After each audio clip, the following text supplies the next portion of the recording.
Joining us now is Cornell West, professor of philosophy at Harvard University's Divinity School and professor emeritus at Princeton. Also with us is Paris Denard, CNN political commentator and former director of Black Outreach for President George W. Bush. Dr. West, I know you were in Charlottesville over the weekend. Can you just talk about what you witnessed on Friday night during the neo-Nazi torch march that surrounded, I believe, the church that you were in? I read that you said you'd never seen that kind of hatred in your life. Well, I'd never seen that kind of hatred up front on Saturday when 20 of us stood there and watched as the various neo-fascist units marched and looked us straight in the face and cussed and so forth and so on. But Friday night, of course, you had the Nazi-like torch march where we were held hostage in St. Paul's Memorial Church with Brother Seth and Sister Brittany and Brother Peyton and Sister Elaine and Brother Sekou, all of us trying to bring together black, white, red, yellow. We had Jewish brothers and sisters, we had Christian, we had Buddhists, and others trying to bear witness to love and justice in the face of this vicious white supremacy. So it was a two-day moment in which I think I witnessed one of the lowest moments in the history of the American empire. We're already in deep decay. We got military outreach, we got corruption among our elites, and we've got a culture that is collapsing in terms of a spiritual blackout. And unfortunately, we have a president who has normalized mendacity. He's made lies a normal way of life. So you can't trust him. He has no ethical authority. He has no moral credibility, unfortunately. And so somehow we've got to engage in prophetic fight back. We've got to be not self-righteous, but try to bear witness to truth and to justice at a very, very bleak moment in the history of this nation. Paris, I mean, yes, the president disavowed these groups today by name. Why not denounce them full stop on Saturday, and why equivocate and say there are many sides, as he did twice on Saturday? Well, Anderson, I think if we're going to be factual, the president disavowed David Duke and the KKK of March of 2016, and then he did make the statement. Well, actually, wait a minute. I got to stop you right there.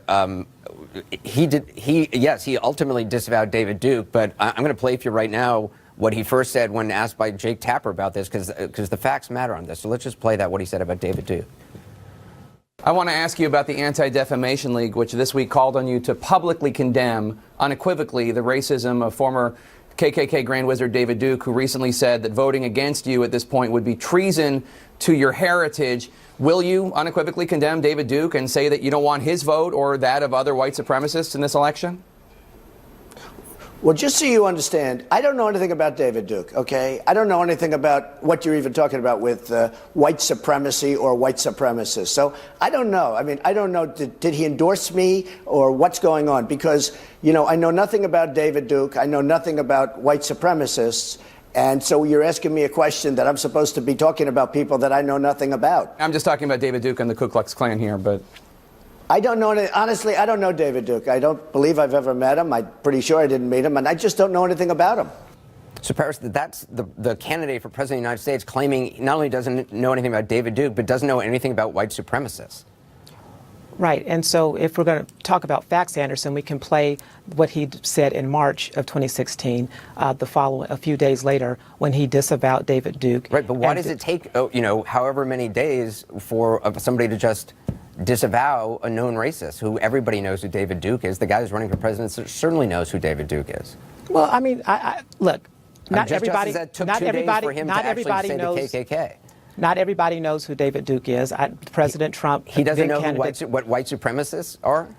Anderson, I'm not, listen, Please, I didn't come on the show to go back and to talk about whether or not he knew someone or what he did not know. Okay, you brought it up, though. So no, I didn't bring up the February. I brought up March, which you cared not show, when he did disavow David Duke and he did disavow the KKK. And then a couple days ago, he gave a strong, in my opinion, strong words saying that those hatred, bigotry, and violence have no place in American society. And then today, he doubled down what he said a few days ago and then went further and talked about white supremacy, neo-Nazis, and things of that nature, which are horrific. That's what the president did. Okay, but so, Dr. West, I mean, the president, who has criticized many people by name, the president, go ahead. Let's be honest, though. I mean, Brother Parris, you got checkmated by Brother Anderson. You know the president was lying. He knows about David Duke. He knows about white supremacy. He's been in America for a good while. You got to defend him in order to keep your job. We understand that. But let's try to focus on truth for a second here. No, Brother West. Let's try to focus on what is the case for a second here, my brother. Come on, man. People have died. I knew Sister Heather. She was with us. If it were not for her and the anarchists, the neo-fascists would have crushed us like cockroaches on Saturday. This is life and death, man. This ain't no game we playing. This ain't no puzzle for people to keep their jobs. There's human beings out here who are suffering, and we got a neo-fascist movement escalating, and if we can't focus on the truth, then we just give up on the American project and be honest and say we just want to keep our jobs. Well, I'm not into that, though, brother. I wasn't raised like that, man. I believe in the truth. I believe in justice, whether it goes against me or for me. You're going to be honest or you're not going to be honest. The president's going to be honest or he's not going to be honest. Anderson trying to keep you accountable. We got to keep each other accountable. That's where I'm coming from, brother. Dr. West, my brother, please don't insinuate that I wasn't raised correctly, and please don't insinuate when you don't have the facts about who employs me. If you're lying, if you're going to lie for the president, the president's lying, man. He's lying. I am not employed, Dr. West. I'm not employed by Donald Trump. I'm not employed by the White House. They do not employ me or pay my check. Why you defend the liar in general? I'm not defending a liar. Why you got to defend a liar, man? I'm not defending a liar, man. He's lying when he said he didn't know about David Duke. Well, I don't know that to be true. All I'm saying is, when you want to talk about facts, last Thursday, Ask him, man. You know him better than I do. That's very true. Come on, brother. And you knew President Obama very well, and you knew that after Charleston. That's right, and I told the truth about Obama. You sure did. I told the truth about Obama. You sure did. I told the truth about Negroes on the Obama plantation. I tell the truth about Negroes on the Trump plantation. The truth cuts a number of different ways, my brother. And all I would say is, when you want to talk about truth, the truth is, last Thursday, ICE talked about the fact that they prosecuted the largest number of white supremacists in history. I think it was 89 members of violent white supremacist gangs were convicted, totaling more than 1,070 years in prison. These are positive steps. So words do matter, but actions matter even more. That's fine. And I am proud to see that this government and this administration is moving forward and doing these things. But as it relates to... Well, see, but... No, go ahead. No, go right ahead. No, so what I'm saying is this, because I believe the truth is bigger than all of us, but I believe this. From what I can see, the person that you are defending, Brother Donald Trump, he's got neo-fascist sensibilities, brother. He's complicitous with a lot of what's going on by fanning and fueling the scapegoating of these precious immigrants, these precious gays and lesbians and trans and bisexuals and black people and yellow people. He has been fueling this. We have evidence of this. But the truth is bigger than both of us. But let's just be honest, man. Much is at stake, man. This is not no corporate media game we playing here in order to pursue our careers. That's not what I'm into. And I pray God that's not what you are fundamentally into either. Parris, do you have any concerns that, Maggie Haberman, the New York Times, who's going to be out here shortly, wrote today about Steve Bannon, that he has been, in general, counseling the president not to speak out about far-right groups because they are admittedly a small, but a vocal, enthusiastic, I believe was the word she used, supporters of the president. I mean, do you have any concerns that this president... it does seem that there is a pattern of, saying he doesn't know what white supremacists are, he doesn't know who David Duke is, of not going after these groups. I mean, he goes after by name anybody he doesn't like. Even today, before he went after, when he mentioned the KKK, he went after the CEO of Merck, who happens to be African-American, for leaving the Manufacturing Council. He didn't have a problem immediately going after that guy, but he has a problem immediately naming the most abhorrent groups in America. Look, all I know, Anderson, is that the president disavowed back in March. He made a very bold statement 2 days ago, and he clarified the statement and went further today. I have no issue with what the president said, because I think what the president said was correct. And when it comes to his associations with Steve Bannon and other people like that, there is no evidence, there are no facts and no proof that Steve Bannon is whispering in his ear, telling him not to disavow, not to say these things. Because what we know is the president has disavowed. The president has called these people out and said and called them by name, which is something President Obama did not do after Charleston. Well, first of all, after Charleston, Bannon it wasn't. is one of the persons he needs to call out. Bannon needs to be called out. Bannon's been a fundamental figure of facilitating a lot of this xenophobia and scapegoating the most vulnerable of our fellow human beings in this empire, in this country, and he's got Bannon right next to him in the White House. Dr. West, What are we talking about? let me just ask you, Paris said that the president's initial statement on Saturday was correct, and one of the things the president said is that there was violence on many sides, on many sides. That's not true. It's not on our side. It was not on our side at all. Was there violence on many sides? Absolutely, it was not on our side at all.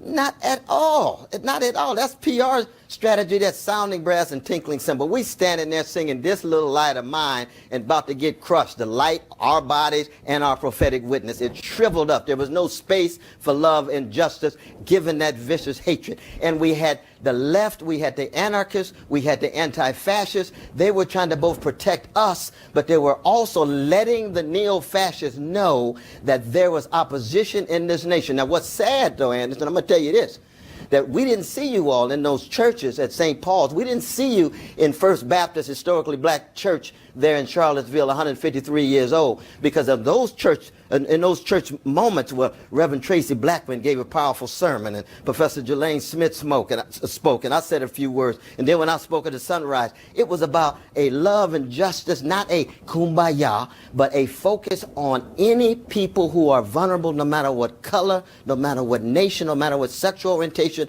disabled or whatever. We don't get that kind of prophetic witness. Why? Because it's so hard for that to be sellable in corporate media. So all we get is just an ugly, vicious conflict, and then when the space for prophetic witness shrivels up, lo and behold, we look back and see how bad things are. There's a lot of decent people in America, but they don't have access to a space, and so they remain spectators rather than participants. Anderson, I think that's an important point. I'll be brief. It was an important point that Dr. West just made. When I turned on the television and watched, I saw fighting. I saw people going back and forth. I didn't know who was fighting. It thought to me, why would racists be fighting each other? So I assumed that the racists were fighting the peaceful protesters that were there, and there was violence going back and forth. That's what I saw, and that was my assumption based upon what I saw on the television. Dr. West, who was on the ground, is telling us a different thing. But this is what happens. You get wrong information. You see things that are on the media. You see things on the television, and you make a snap judgment. And I believe that's what the president did when he went off the cuff remarks saying violence on many sides, because what I saw when I turned on television were people fighting back and forth. And I assumed, Dr. West is correcting this, but I assumed that many things happen like that when you don't have actual hard intelligence and things that are going wrong and going right, I guess on the my ground. concern is that the President of the United States should have access to information from law enforcement and many sources about what's happening. Anderson, let's go back to rather Katrina. than turning around and watching it on whatever TV shows he happens to be watching. I think the president, before speaking to the nation, might want to have the information from, law enforcement, from people who he's speaking to. We got to leave the conversation there. Same exact thing happened to President George W. Bush with Katrina. They didn't let him go down because they said it was too much violence and all these things that turned out not to be true. That's the reason why he didn't go down. It's hard to get the right intelligence. People make mistakes. We should give him the latitude and the grace to get it right. And I think he's on that path. I would just point out that Sister Heather. I would just point out that's not true. He tweeted about Sister Heather. I would just point out about right after it happened. Right. Just for the record, 1,800 people or more, brothers and sisters, fellow American citizens, lost their lives in Katrina. So that's the facts of what happened in Katrina. Paris Norton, I appreciate you being with us. Dr. West as well. We have to leave it there.